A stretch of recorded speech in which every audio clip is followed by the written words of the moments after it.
berbuat jahat setimpal dengan kejahatan. Puji Tuhan. Kita lanjutkan dengan pasal 2 dan pasal 3 kitab 2 Samuel yang berbicara tentang penataan Daud menjadi raja atas Yehuda. Kalau kita perhatikan, Daud tidak tiba-tiba menjadi raja, tetapi melakukan satu pembenahan lebih dahulu di antara keluarga istana. Disebut keluarga istana sebab orang-orang yang namanya kita baca tadi, apakah itu Abner, apakah itu Yoab, apakah itu anak-anak Seruya, merupakan orang-orang dalam, orang-orang yang begitu dekat dengan Daud. Tetapi tidak semua orang yang dekat dengan Daud itu benar-benar membela kebenaran Daud. Kita melihat bagaimana Daud harus membenahi lebih dulu. Ia belum menjadi raja Israel. Ia masih menjadi raja atas Yehuda. Besok di pasal yang kelima kita baru melihat Daud menjadi raja atas Israel. Sebelum ia menjadi raja atas seluruh Israel, Daud membereskan lebih dahulu keluarga istana supaya jangan ada musuh dalam selimut. Rupanya orang-orang yang di sekeliling Daud bukan semuanya mempunyai ketulusan hati. Berbahaya ketika di tengah-tengah pemerintahan Daud ada orang-orang yang tidak tulus. Sebab ini akan menjadi rayap yang menggeragoti, yang akan makan dalam ketika pemerintahan Daud mulai dilaksanakan. Bijaksana Daud ini membersihkan keluarga istana dari orang-orang yang tidak tulus, supaya dalam pemerintahan Daud kita akan melihat menjadi satu pemerintahan yang kokoh, menjadi satu pemerintahan yang tidak berhadapan dengan tantangan-tantangan dari dalam. Lebih sukar menyelesaikan tantangan dari dalam daripada harus berhadapan dengan orang-orang di luar istana. Itu sebabnya mengapa di pasal yang ketiga ayat 1 peperangan antara keluarga Saul dan keluarga Daud berlarut-larut, tetapi Daud makin lama makin kuat, sedang keluarga Saul makin lama makin lemah. Seringkali kita tidak menjadi lemah hanya karena tantangan dari luar. Bahkan tantangan dari luar terasa lebih ringan dibandingkan dengan tantangan dari dalam. 3 krisis besar yang dihadapi oleh Daud adalah tantangan-tantangan dari dalam. Ia menghadapi Absalom, anaknya yang menjadi musuh dalam selimut. Lebih baik dia berhadapan dengan Goliat daripada berhadapan dengan Absalom, anaknya. demikian yang tidak disadari telah membuat kekuatan Daud menjadi lemah karena ada peperangan dari dalam.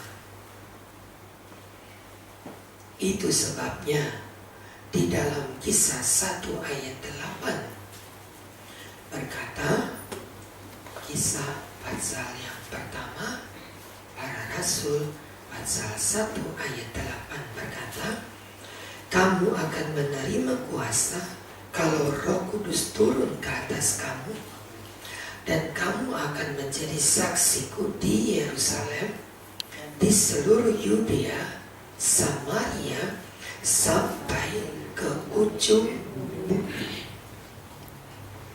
Yerusalem disebut lebih dahulu, baru seluruh Yudea, Samaria, dan ujung bumi. Bagaimana kita harus menjadi saksi di luar kalau di dalam kita tidak dapat menjadi berkat? Bagaimana kita bisa memberkati orang di luar kalau dalam rumah kita tidak bisa menjadi berkat?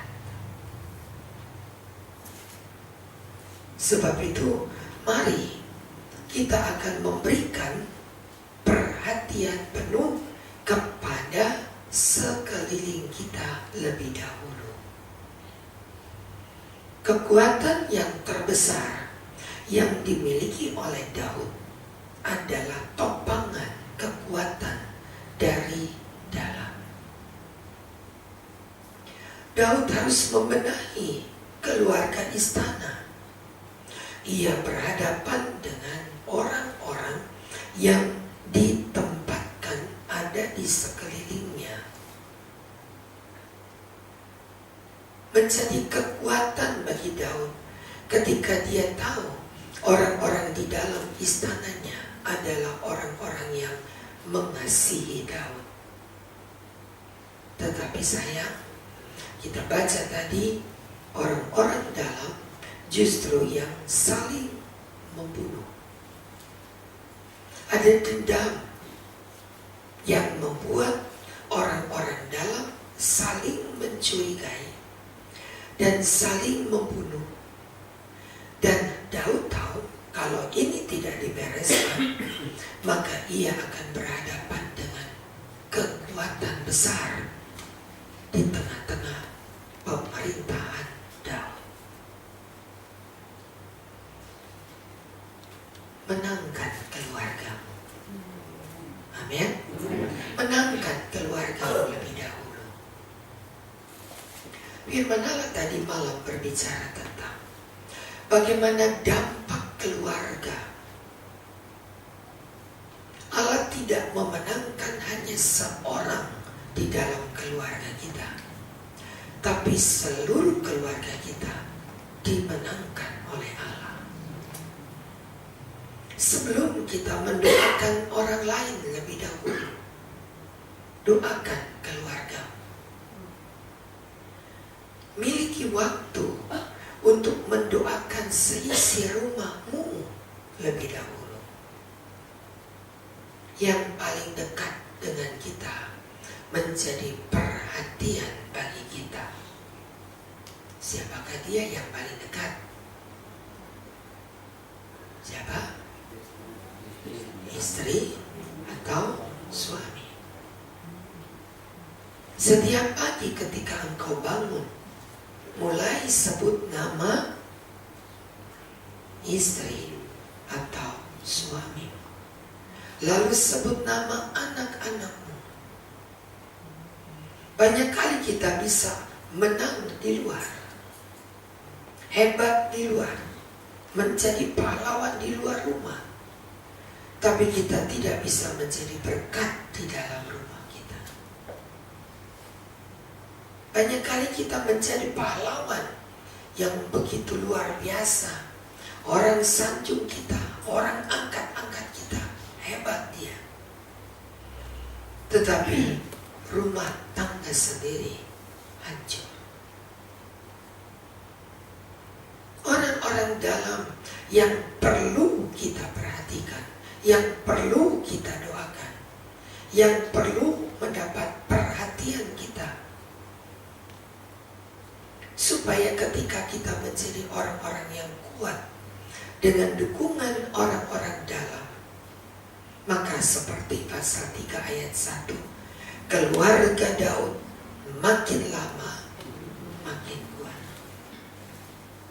Rahasianya di situ. Rahasianya terletak pada kekuatan dari dalam. Kita ingat si A, kita ingat si B, kita ingin mendoakan, kita ingin memberikan bantuan-bantuan kepada orang-orang di luar supaya nama kita terpuji di luar. Tapi kita tidak memperhatikan orang di sekeliling kita.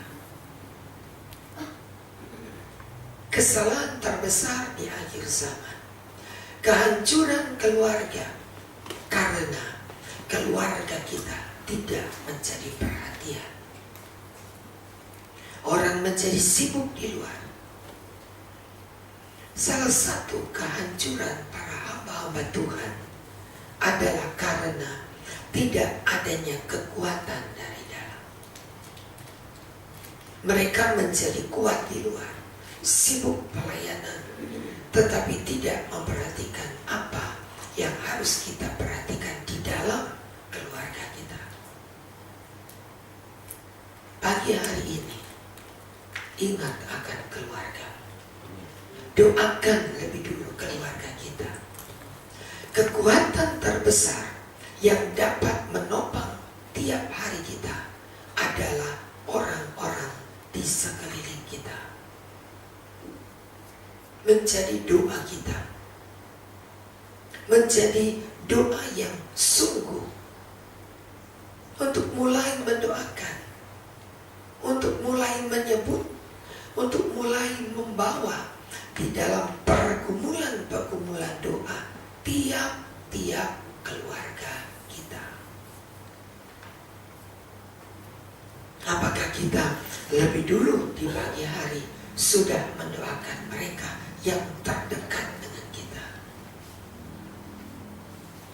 Kehancuran yang dipergunakan iblis karena melihat kerapuhan yang demikian. Dan gampang bagi iblis berkata bahwa ketika aku bisa menghancurkan keluarganya, maka hilanglah kekuatannya.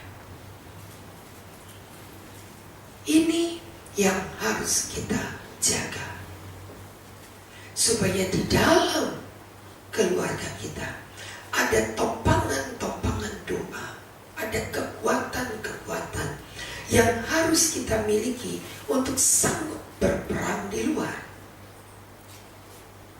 Saul tidak mendapat dukungan. Anak-anak Saul, keluarga Saul, tidak seorang pun dari keluarga Saul yang memberikan dukungan kepadanya. Kita tidak pernah melihat ada silsilah Saul dipakai atau dijadikan tulang-tulang punggung kekuatan Saul. Banyak kali keluarga kita menjadi keluarga yang begitu lemah.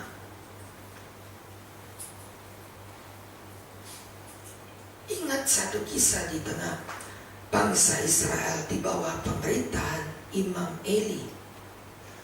Bagaimana anak-anaknya? Bukan anak-anak yang mendukung kepemimpinan Imam Eli sebagai imam besar bagi orang Israel. Bagaimana Samuel? Samuelnya seorang yang dipakai Tuhan, tetapi anak-anaknya, mereka membuat satu pemberontakan. Boleh dikatakan kalau sekarang demo. Kami gak mau anak-anak Samuel menjadi pemimpin kami. Boleh kita lihat sebentar di dalam 1 Samuel.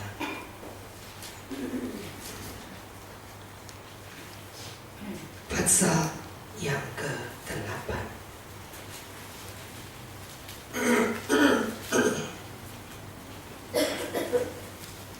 1 Samuel pasal 8 ayat yang pertama. Setelah Samuel menjadi tua, diangkatnya anak-anaknya laki-laki menjadi hakim atas Israel. Anak yang sulung yaitu Yoel, anak yang kedua yaitu Abia. Keduanya menjadi hakim di Berseba. Tetapi anak-anak itu tidak hidup seperti ayahnya. Mereka mengejar laba, menerima suap, memutarbalikkan keadilan. Hingga bangsa itu berkata, ayat yang ke-10, Samuel menyampaikan firman Tuhan kepada bangsa yang meminta seorang raja kepadanya. Kami tidak mau diperintah oleh anak-anak Samuel. Kami minta seorang raja. Karena anak-anak Samuel adalah anak-anak yang mengejar laba, menerima suap, dan memutarbalikkan keadilan. Bagaimana dengan Imam Eli?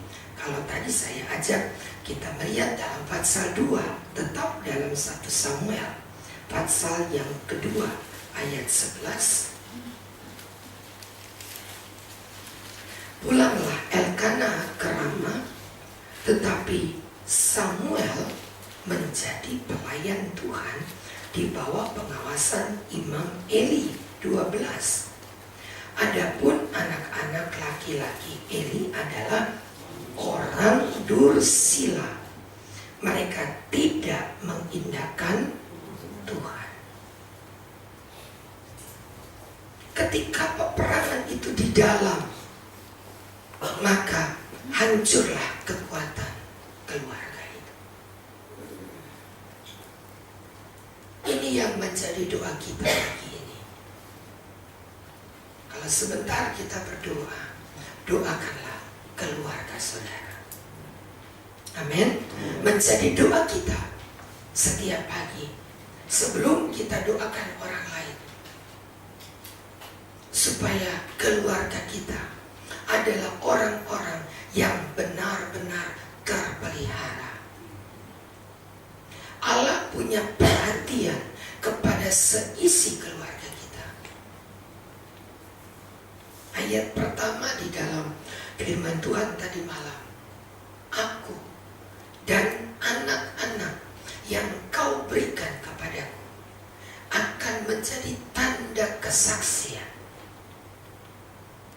bagaimana Allah memberkati aku. Menjadi perhatian Allah bukan pribadi kita, tapi seisi keluarga kita. Menjadi orang-orang yang dipagari Allah, dijaga Allah. Menjadi perhatian kita untuk seisi rumah kita menjadi orang-orang yang diperhatikan Allah. Butuh doa. Tidak cuma butuh uang. Yang penting aku sudah kasih jajan anak-anakku. Ada uang saku buat mereka. Cukup. Lalu kita tak perhatikan hidupnya. Kita tak memperhatikan apa yang harus mereka miliki. Dan kita menjadi orang-orang yang melupakan orang-orang yang ada di sekeliling kita. Dan pagi hari ini kita lihat, sebelum Daud menjadi raja atas Israel, dia lebih dahulu membenahi keluarga istana. Begitu pula dengan kita. Tiap pagi masukkan di dalam doa kita. Lebih dulu doakan keluarga kita. Bukan berarti kita terlalu egois memikirkan diri sendiri. Karena iblis tahu yang dapat menjatuhkan kita bukan orang luar, tapi orang dalam. Jadi ambil waktu lebih dulu dan doakan satu persatu keluarga kita menjadi istimewa. Pagari mereka Tuhan. Pagari setiap keluarga kita. Pagari anak-anakku, sebut nama mereka. Dan itu menjadi istimewa di dalam doa kita. Maka saya yakin kalau kita kuat dari dalam, peperangan sebesar apapun dari luar sanggup kita hadapi. Jaga keluarga.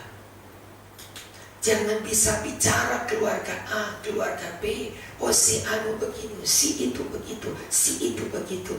Tapi kita nggak perhatikan keluarga kita. Kita bisa mengecam, oh karena kebencian, karena dendam, kita mulai bicarakan keluarga si A, keluarga si B. Allah ingin perhatikan dulu. Periksa lebih dulu. Doakan lebih dulu. Supaya jangan iblis mengambil keuntungan. Dan itu menjadi bumerang bagi kita.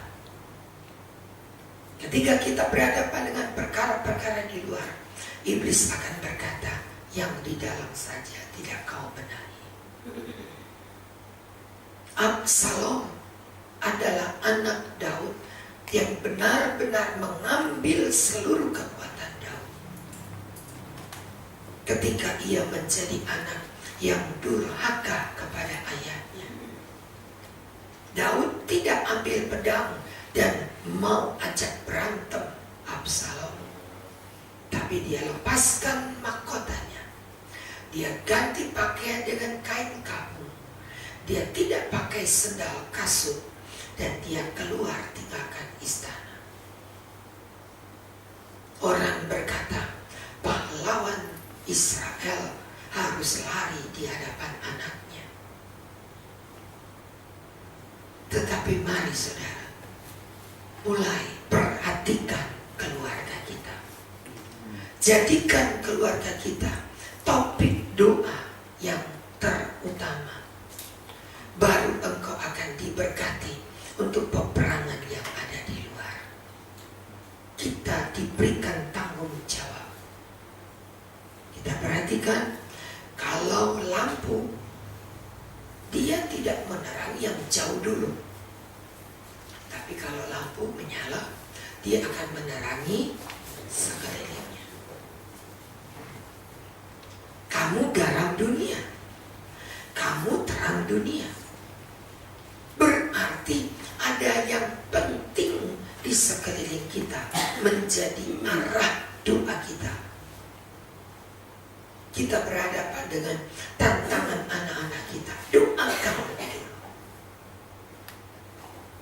Menangkan keluarga. Maka engkau menjadi pemenang di luar juga. Menjadi pemenang di dalam keluarga kita. Iblis tidak punya kesempatan untuk menuding kita. Menunjuk, lihat anak, engkau bisa berkhotbah, tapi engkau tidak bisa atur keluarga.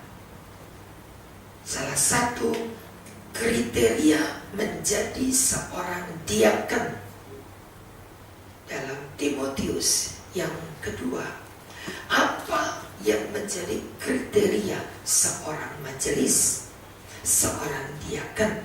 Tambah satu saja ayat ini.